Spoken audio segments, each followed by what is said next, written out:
And good evening. We begin tonight with a stunning felony charge against former NFL star Mark Sanchez after an alleged parking dispute turned violent.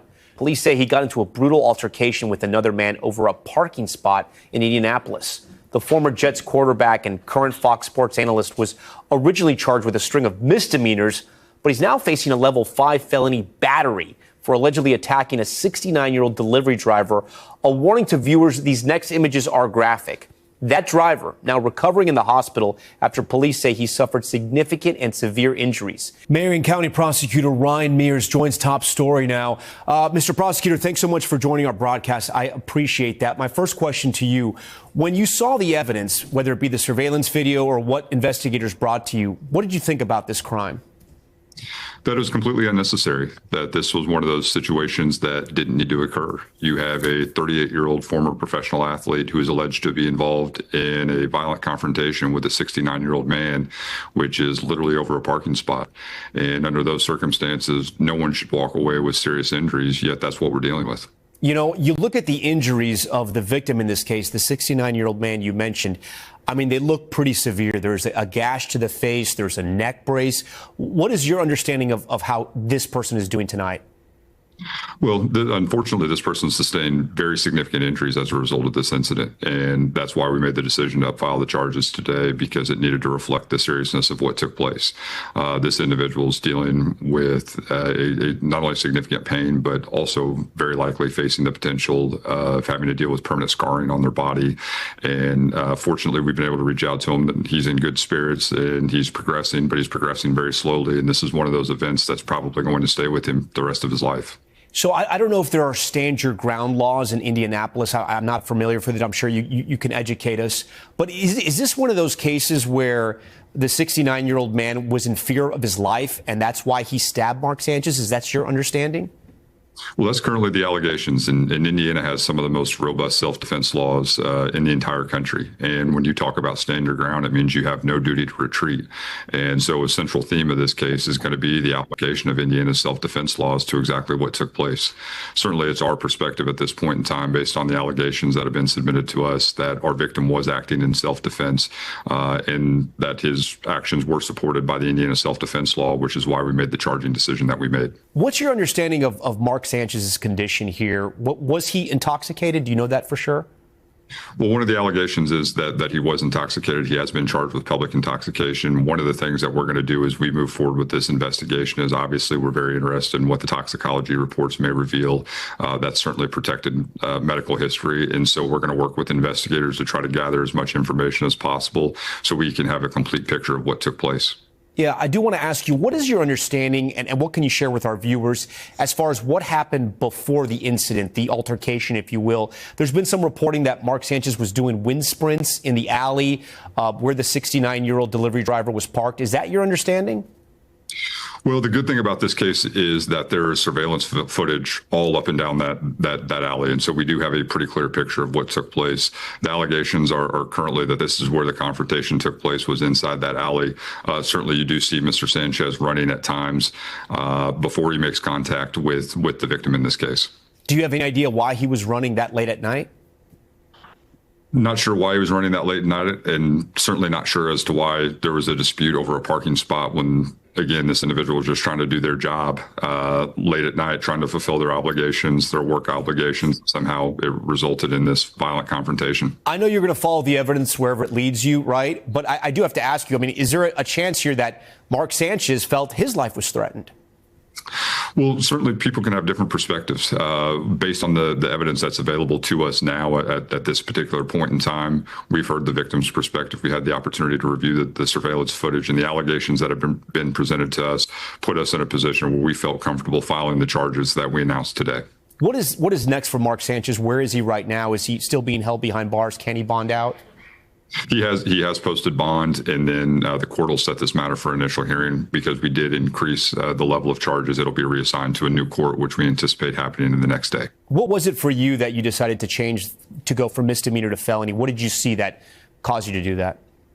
It was really just a review of the medical information made available to us and then having a follow-up conversation with the victim. When we initially made contact with the victim, it's important to note that he had not yet received medical treatment. He was actually going into the hospital. And then when we were able to have that follow-up conversation, we were able to get a more complete picture of the injuries that he suffered and also the lasting impact that these injuries are going to have on him. And that's what allowed us to be in a position to file the additional more serious felony charges. Is there any evidence, any testimony that Mark Sanchez tried to use his celebrity to either get out of this or to get lesser charges? No. And then if he is convicted, what kind of prison time could he face for this? So on a level 5 felony in the state of Indiana, it's a range of penalty from 1 year to 6 years in the Indiana Department of Correction. Okay. And then can you tell us a little more about the victim here? We know that he's 69 years old. He's a delivery truck driver. Do you know how roughly how tall he was? And there's also been some reporting that he uses hearing aids but didn't have them on at the time.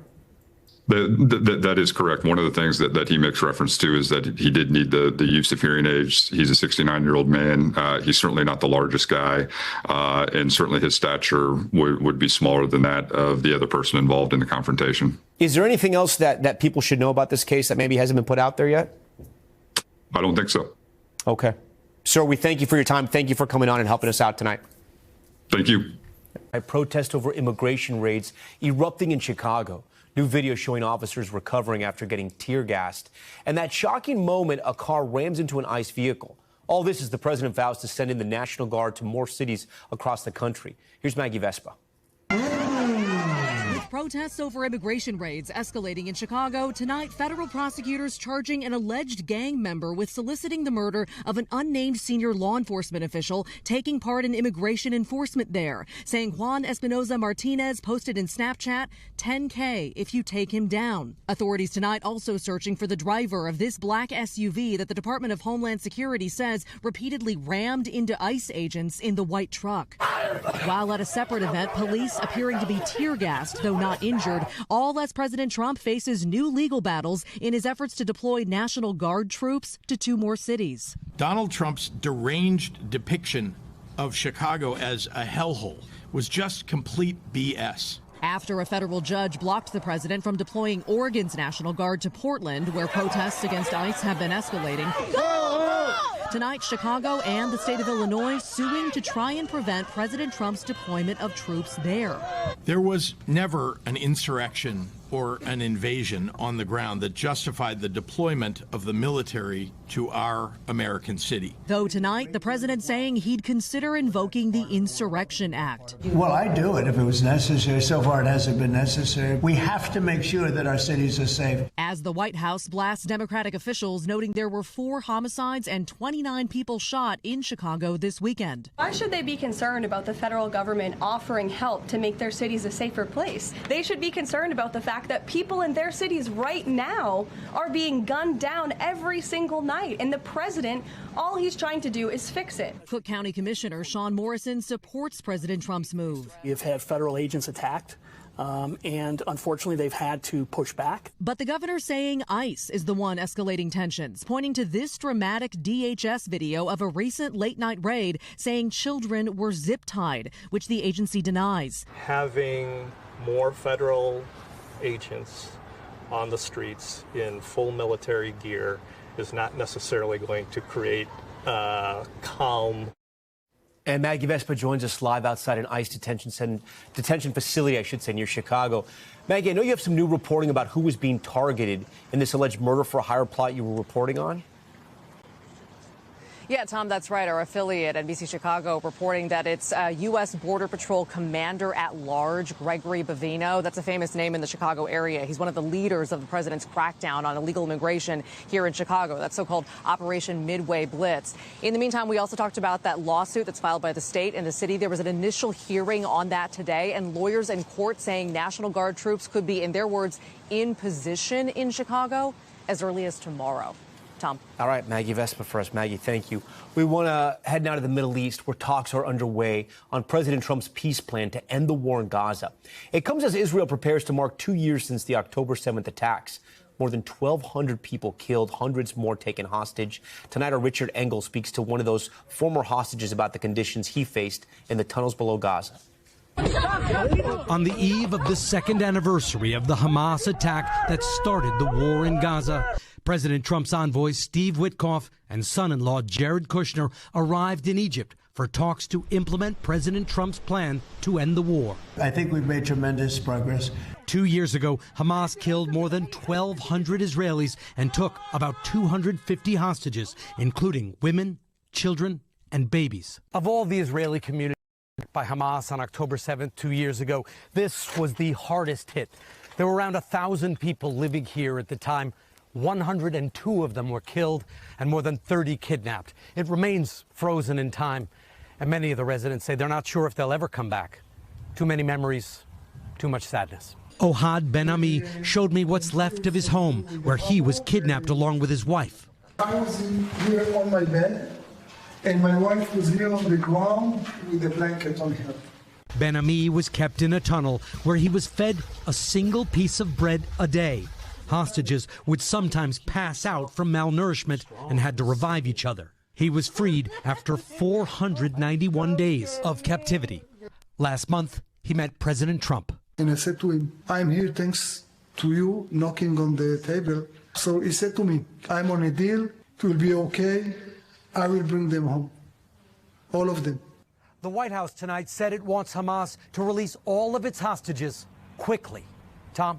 All right, Richard Engel for us. Back here at home, the Supreme Court today rejecting an appeal by Ghislaine Maxwell, the Jeffrey Epstein associate convicted of recruiting and grooming teenage girls for sexual abuse.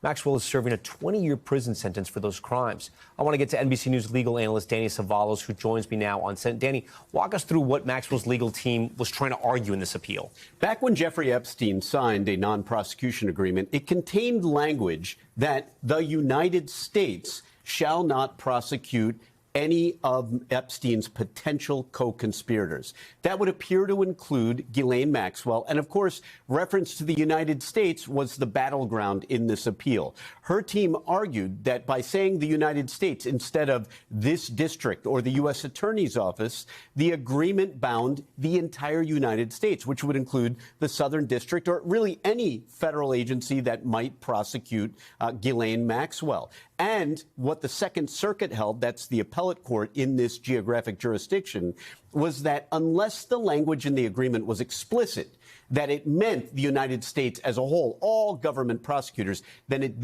didn't apply. Now, the crazy part is there are several other jurisdictions, including across the river in New Jersey in the Third Circuit, where the opposite was true. With a circuit split, Maxwell believed that her case was ripe for the Supreme Court, but the Supreme Court disagreed. Is she done with appeals? Is that it? It's over? She's done with direct appeals. There's always the possibility of a habeas petition. You can attack ineffective assistance of counsel. Those are always the longest of long shots. But this was a major blow. This one right today would happen in the Supreme Court. Major blow. And in fact, had they taken it up, I think she might have had a shot. We should tell our viewers President Trump today was asked about Ghislaine Maxwell if he would offer her a pardon. Here's what happened. You know, I haven't heard the name in so long. I can say this, that I'd have to take a look at it. I would have to take a look. I wouldn't consider it or not consider it. I don't know anything about it. So, but I will speak to the DOJ. After what you just said there, this seems to be her only path to freedom then, right? Because it's going to be really hard to appeal. Unless Trump gives her a pardon, she's going to stay locked up. Yes, and if you'd asked me with any other president, any other administration, I'd say the chances are virtually zero because they statistically are, and her pardon request would go through the office of the pardon attorney. But Trump has taken it on himself to issue pardons really almost randomly, depending on fame or who asks. So it really is hard to say. And we should point out, she got moved to a different prison facility after cooperating with the Department of Justice earlier in the year. Yes. All right, Danny, always great to see you. Thanks for being here, man. We're going to turn to the tropics tonight. We are keeping a close eye on a dual threat yet again off the west coast of Mexico. Hurricane Priscilla is intensifying. And off the east coast, a disturbance swirling in the Atlantic and could become Tropical Storm Jerry.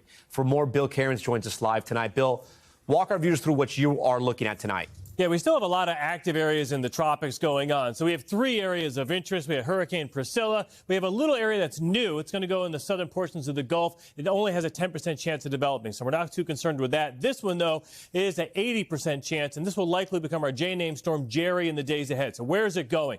Most of our computer models are turning it away from the island and curving it out to sea, just like a lot of our storms. But a few are close enough here to the Virgin Islands and Puerto Rico. We do need to keep a close eye on it. Notice that majority, though, take it up towards Bermuda or out to sea harmlessly. So that's good with that.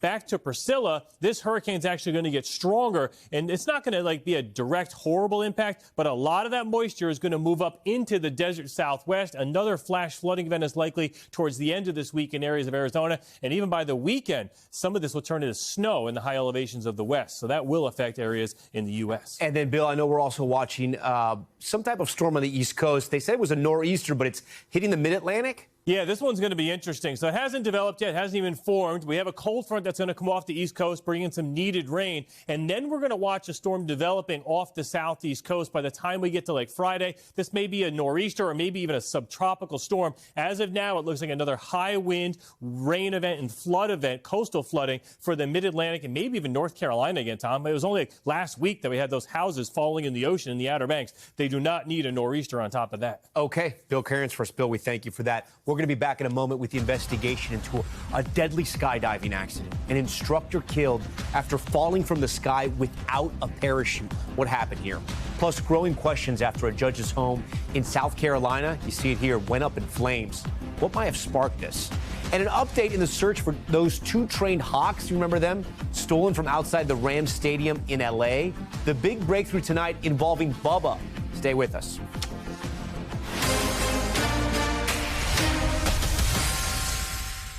Okay, we are back now with details in that deadly skydiving accident out of Tennessee. An instructor and a student separating midair, leaving one without a parachute. Jesse Kirsch with the harrowing details. This is the moment a skydiver was finally rescued after dangling for hours in a tree over Nashville. Just glad that he got down safe. He just said it was his first jump and it was going to be his last. The Nashville Fire Department says the man needed to be helped down with a pulley system. The terrain was what you imagine if you were to go hiking in the woods. There was not a clear path here. But while the 46-year-old man survived, police say Saturday's tandem jump turned deadly for his instructor, 35-year-old Justin Robert Fuller, who was killed when he fell from the sky without a parachute. The harness got stuck on the side of the step. Then I had to shake and move the rudders around a bit and maneuver them. And then they were able to get free. According to officials, Fuller and the student became stuck on the side of the plane in a tandem rig. The student's emergency parachute deployed, but Fuller was separated from the rig and fell to his death. I saw a reserve chute deploy, and it is probably 1.5 miles northwest of the field. Police say helicopter crews later spotted the student and the instructor, who friends say lived life to the fullest. All right, Jesse joins us now. Jesse, such a freak accident, right? And I know you have some new reporting. There were other skydivers on the same flight? That's right, Tom. So according to authorities, there were 3 other skydivers who exited the plane before this tandem jump that went horribly wrong. And all 3 of those individuals were told landed safely. The FAA is now investigating, Tom. All right, Jesse Kirsch for us. Jesse, thanks for that. Still ahead tonight on the broadcast, the new warning about med spas and those popular IV drips. They're billed as a way to boost energy and even cure hangovers. But are they actually safe? Plus, a major shakeup at CBS News, the network's new editor-in-chief, and what it could mean for the future of broadcast news.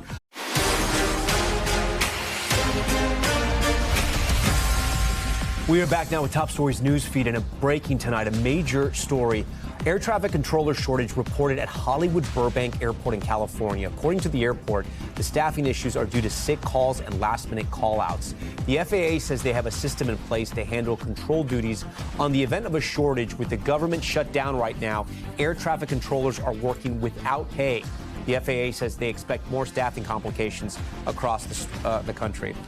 And new details emerging tonight in a fire that engulfed a South Carolina home belonging to a longtime judge. Take a look at this. The people inside forced to escape by jumping out of windows, later rescued by kayaks. Judge Diane Goodstein was recently involved in a high-profile ruling temporarily blocking South Carolina from turning over voter information to the Department of Justice. The state's governor says there is no indication that the house fire was intentionally set. And Universal Orlando making changes to its safety guidelines following the death of a visitor after he rode a roller coaster last month.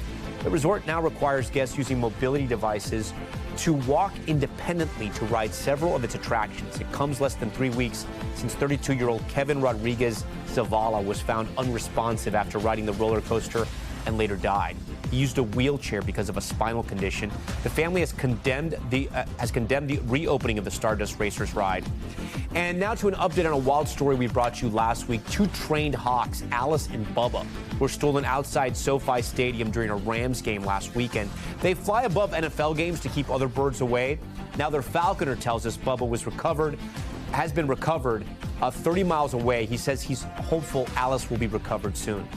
Okay, we're also following tonight a major shift in the landscape of TV news. Paramount Skydance announcing that they've made Bari Weiss editor-in-chief of CBS News and acquired her online news and commentary organization, The Free Press. Weiss, who attended Columbia University, is a Pittsburgh native who now lives in New York. The Wall Street Journal writing she's known for her outspoken support of Israel and strong takes on polarizing topics, including gun rights, diversity, and inclusion programs, American higher education, and President Trump. She's a registered independent who at one point called herself politically homeless, unrepresented by the two main U.S. parties. Joining me tonight to break this down and what this appointment means is Oliver Darcy. He's a media reporter and author of the Status newsletter, and GOP strategist Matt Gorman. We thank you both for being here. Oliver, this is your bread and butter. I'm going to start with you, right? Bari Weiss has very little experience in broadcast TV. She's now working with CBS News President Tom Llamas, who I do want to say I've worked with in the past and who is a great news manager. He has a long pedigree in broadcast news. Who's actually going to be calling the shots here? I think that remains to be seen, but Bari Weiss is taking a very prominent editorial role. She's going to be editor-in-chief, which suggests that all of the editorial will ultimately report to her. And I think if you're a CBS News journalist, you are at the very least anxious today, given what Bari Weiss stands for. I mean, she is someone, as you referred to there, as has taken a lot of polarizing views, to say the least. She's anti-woke, anti-DEI. She said today that the far left loathes America, which is quite the statement for someone who's editor-in-chief of CBS News to make. And so the question remains to be seen, how involved is she going to be? Is she going to be at 60 Minutes going over the editorial on a weekly basis, or is she going to be leading from further away? And we don't know that, and CBS News journalists still don't know that, and I think that's causing, at the very least, some unease tonight. Yeah, you know, Matt, I want to ask you, I mean, you're somebody who you appear on nearly every broadcast network that I know of. You appear on cable as well. You're somebody who's well-versed in this industry as well. You're also somebody who works for the right. What is your take on all this?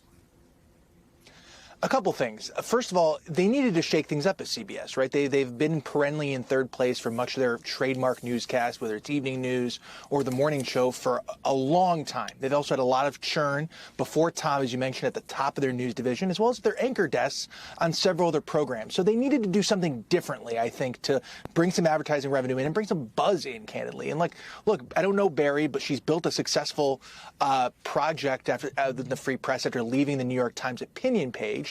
I think the other thing is to look, there's been a thaw among CBS News and Republicans, right? And look, no good news organization can function if they don't have the trust, let's be honest, of both major political parties who are willing to talk on their air. I think this could help provide a reset for my party and CBS News as well.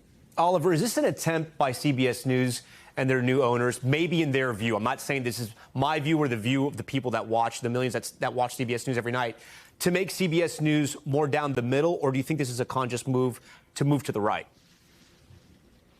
I think either way you look at that, whether they're saying it's to be, down the middle and more fair, or it's, to the right, I think it's the same effect, which is to be more sympathetic to conservatism, or to, I wouldn't even call it conservatism, to the MAGA movement. And why do you say that? There's a difference there. Why do you say that, Oliver? Yeah, I mean, I think traditionally conservatives would stand at odds with a number of things that Donald Trump promotes. For instance, free trade. Traditionally, conservatives have been very pro-free trade. This president is very isolationist.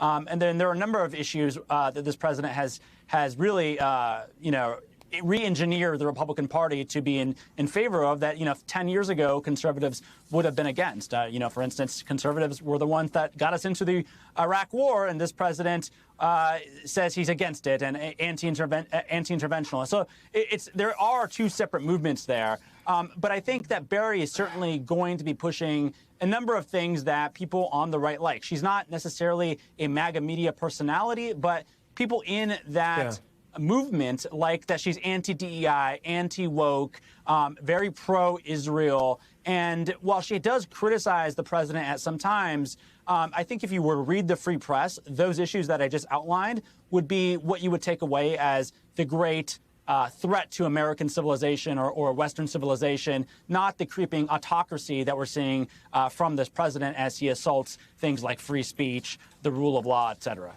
Matt, I'm going to let you weigh in on that. Yeah, look, I think if you're reading Donald Trump into a media merger, I think it's a little bit too much into this. Look, what I'm very interested in, candidly, is, look, there's been rumors that Skydance, who now owns CBS, might take a vested interest or try and buy CNN, right? So not only would they control CBS, they would control a major news network that, let's be honest, CNN is not, often hospitable to, the right. And so we will see if that happens. And again, I think necessary, whether we like it or not, 50% of this country voted for Donald Trump. And I think having a little bit more ideological diversity in many newsrooms across the country is not necessarily a bad thing. Yeah.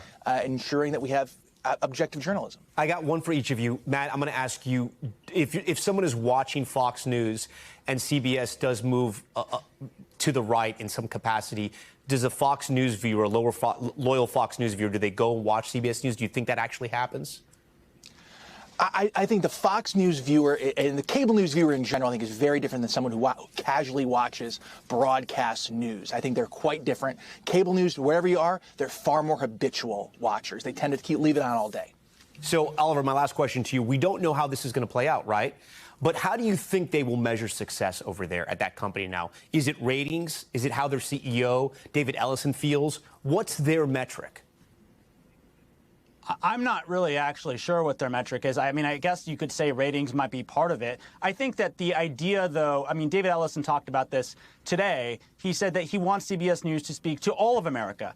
Every news organization wants to speak to all of America. They're not trying to speak to half of the country. They want to appeal to as many people as possible. They want to be trusted by as many people as possible. The issue right now is that when you have a president who lies, who shatters norms, and when you cover that from a factual basis, when you just fact-check this president and his administration, that alienates his audience. And he's a very thin-skinned man, as we know, and he attacks the news organizations. And so, I think CNN is perfectly hospitable to having fact-based conservatives come on the air. I don't think, actually, I guess they are to some extent hospitable with dishonest MAGA personalities. They have them on the air too these days. But I think the issue really is that when you have someone going on the air and misleading an audience, news networks typically are not hospitable to that, regardless of political party. It happens a lot more from one political party right now. And the question is, how do you appeal to the entire country when you have a political party that is, frankly, peddling a lot of lies, a lot of dishonesty to the American people? That is the question for CBS News. And frankly, it's a question for all news networks in this very polarizing age. Yeah, and we're going to leave it there. A lot of great journalists work at CBS News. I have a lot of good friends that work there, and we, of course, wish the best for them. Oliver and Matt, very smart conversation. I thank you for being here tonight. Now to Top Stories Health Check. Tonight, new warnings about the booming med spa industry, specifically the risks that come with those popular IV drips that are so popular with young people. They claim to boost the immune system, help weight loss, or even cure a hangover. But a new study warns the industry operates with virtually no oversight or data backing up its claims. Here to break it down is NBC News medical reporter Erica Edwards.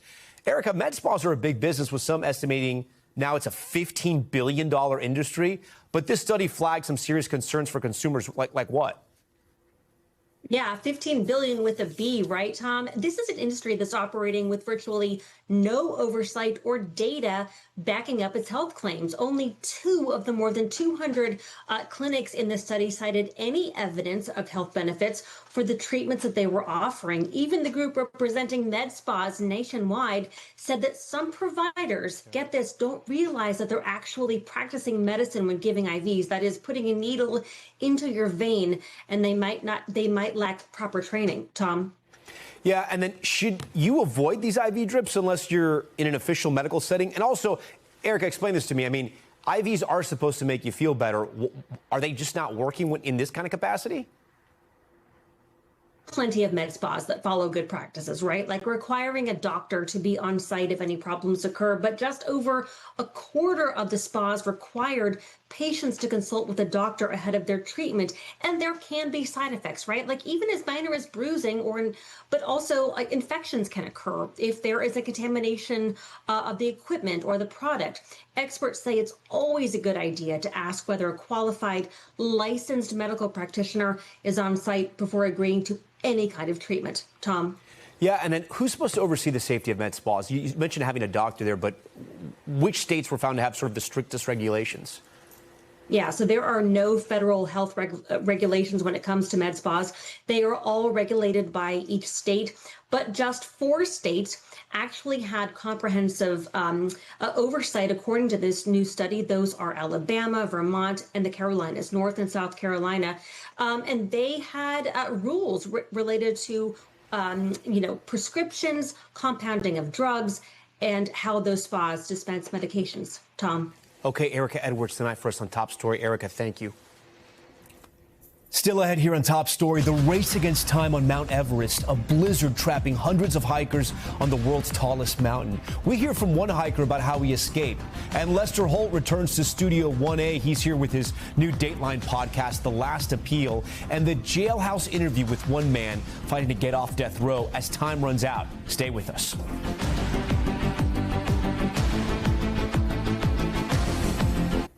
And we are back now with the race against time for one man on death row.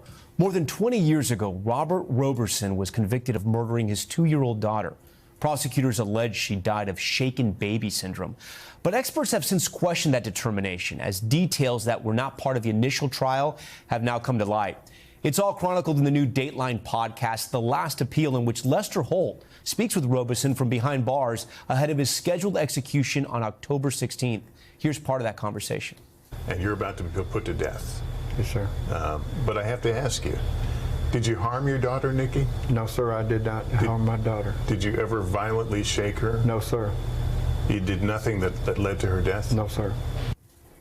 Lester joins us now here on Top Story. Lester, so great to see you. Thank you. This is such a tough story, and people are going to be watching this and saying, listen, people on death row, without knowing the facts of the case, maybe they deserve to be there. What have you guys uncovered? Well, especially when you think that it's potentially a child abuse case, which, of course, strikes at the deepest of nerves in a lot of us. And it was one of the issues in this trial was whether it was child abuse, whether it was an accident, or whether, this shaken baby syndrome had come into play. And so what were you guys able to sort of find or figure out that sort of maybe raises some questions now? We were able to find out that there were things the jury never heard, specifically the medical condition of this little girl, Nikki, that she had been a very sick child, more than 40 hospitalizations and doctor visits over her young life. That was an issue. There was issues of a CT scan of Nikki's condition when she first came into the hospital the day that she was struck ill. Yeah. It went missing for 15 years and then finally was found in a file cabinet in the courthouse. So we were actually there and found the person who found it,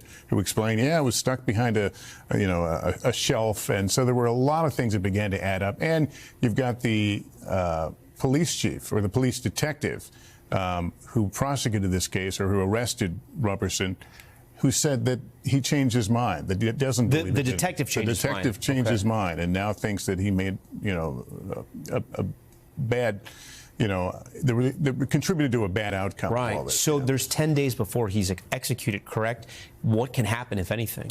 Well, his lawyers are obviously working feverishly. They're hoping to get a new trial. That would be the best of cases. Well, the best case for them would be if he's exonerated. We don't know if that's going to happen, but they are still trying to compile new evidence, new lines of defense. So this thing could get out of the wire. This is Texas, though, right? It's Texas. It's going to be tough, right? It's Texas, and he came the last time that he had a death date. He came with about an hour and a half of being put to death. And one of the things he talks about is being served his last meal and what that is like. It's a rare glimpse and a rare view of what happens on death row, especially in those final hours. I do want to ask, and this is a podcast, so people are going to be able to listen to a lot. There's a lot of revealing testimony. You sort of get that in that conversation. But, I mean, you're Lester Holt. You've now sat down with this guy twice. You've put a lot of time and effort, you and your team, into looking into this guy's story.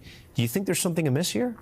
I think there are serious questions, and I only go that far because the prosecution says, look, we've got experts who say this child, suffered brain damage and suffered damage to her skull, and that's very serious. In fact, his defense attorney at the time said that's hard to overcome, and he didn't feel good about this even going in because of the nature of the crime. I got it. Okay, Lester Holt, you can listen to Dateline's The Last Appeal wherever you get your podcast. The first episode is out now, and a new episode drops every day through Thursday. Lester, always a pleasure to see you. I'm sure we'll see you again. Good to be here. Yep. Okay, we're going to move overseas now with Top Stories Global Watch, starting with the deadly landslides and flash flooding in Nepal.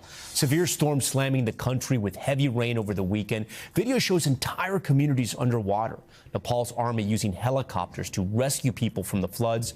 Officials say at least 44 people are dead and 5 others are missing. And more political chaos in France today. Look at this after the country's new prime minister resigned. Sébastien Lecornu stepping down after less than a month in office and less than 24 hours after forming his cabinet. The resignation comes as France has faced a wave of protests and strikes over the past few weeks. Thousands have taken to the streets to rally against the government and public spending cuts. And a bizarre incident in Lithuania over the weekend. Take a look at this. Officials say several of these small hot air balloons flew too close to an airport, causing it to shut down for a while. But these aren't just ordinary balloons. It turns out they were being used to smuggle cigarettes, 18,000 packs of them. It's unclear where they were headed, but Lithuanian authorities say they've detained multiple suspects. And on Mount Everest, a race to rescue hundreds of hikers stranded by a blizzard. Crews using everything from yaks and horses to get them down, battling dangerously frigid conditions near the world's tallest mountain. Our Janice Mackey-Frayer speaks with one American hiker who managed to get out.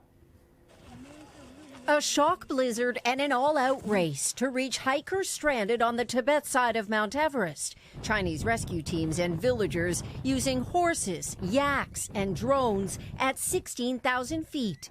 Videos on Chinese social media showing guides and campers digging around their tents to avoid being buried.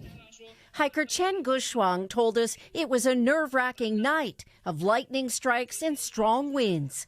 Lines of trekkers seen walking in deep snow to get off the mountain. Extreme weather also pounding the other side of Mount Everest in Nepal. Full whiteout conditions. We've turned back. Where Jason Wardle was forced to give up on a trek to Everest Base Camp. All night long there was just thunder and lightning right on top of us, and the rain turned to snow. We're glad that we turned around when we did.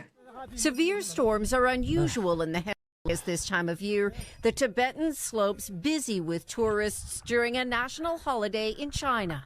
The roughly 200 people still stuck, facing treacherous conditions and hypothermia. Rescue officials say they've made contact with the hikers, but the challenge is reaching them. State media here says one hiker died in another area hit by the same storm, while in Tibet, 350 hikers have made it to safety, with rescuers working through the night. Tom? Janice Mackey-Frayer, we thank you. Now to the surge in AI-generated content, prompting the question, is social media as we know it a thing of the past? You might have noticed fake content recently clogging up your feed, like Stephen Hawking dropping in on a half-pipe, OpenAI CEO Sam Altman stealing from Target, and a grandma getting shot by a T-shirt cannon at close range. Take a look. Stephen Hawking dropping in on the giant bird ramp. This is history. Picking up speed, rolling smooth. Look at it. He goes for the 9, 3/4 of a turn. Yes!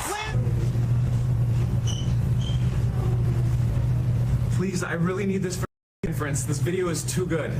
Ready? Fire it. Here we go. Oh my God. Lord have mercy. Okay.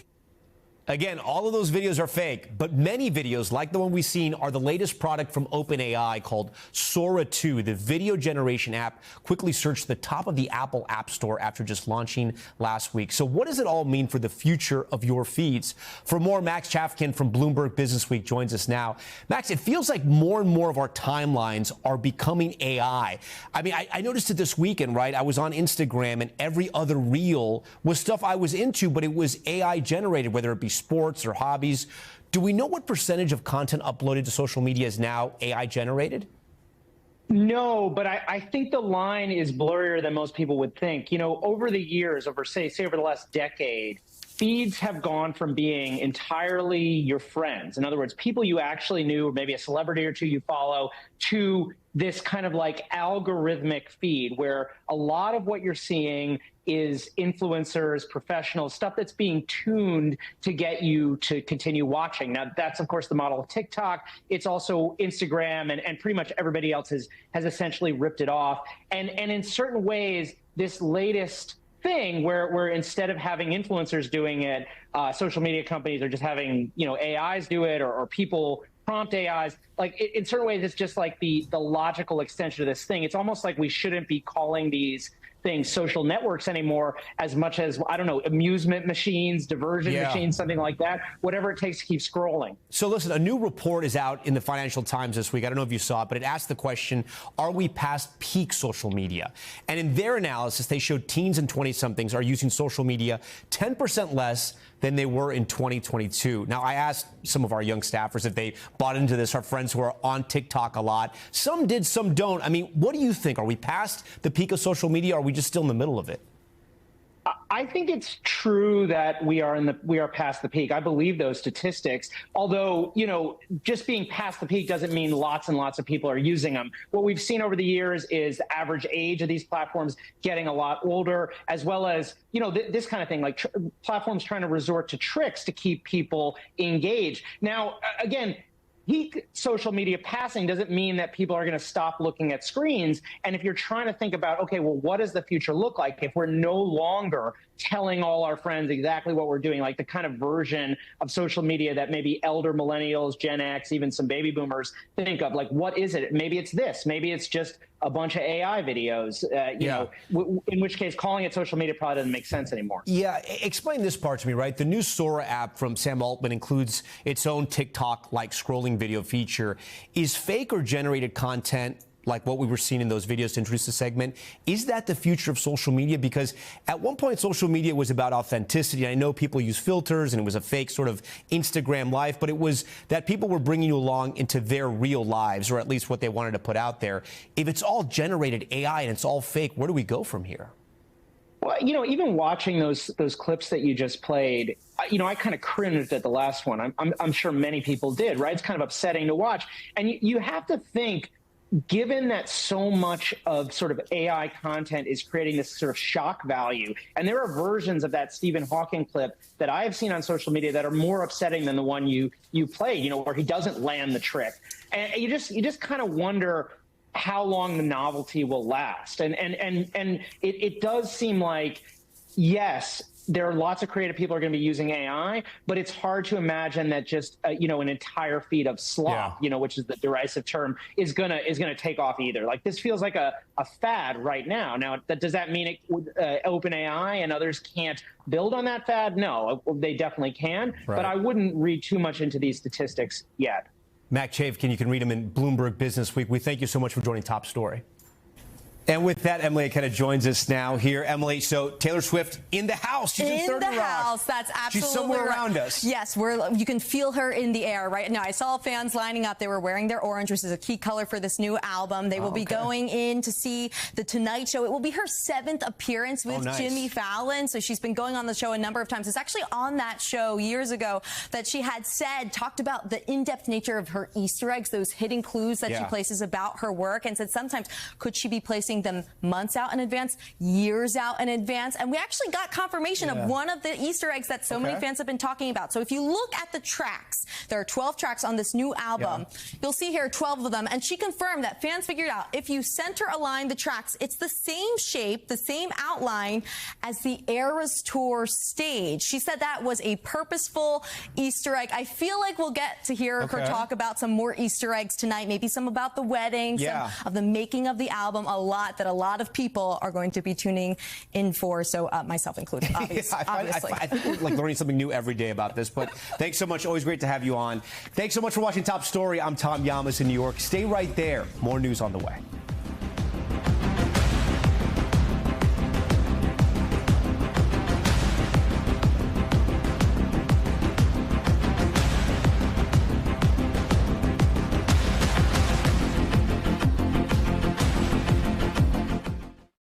We thank you for watching, and remember, stay updated on breaking news and top stories on the NBC News app or watch live on our YouTube channel.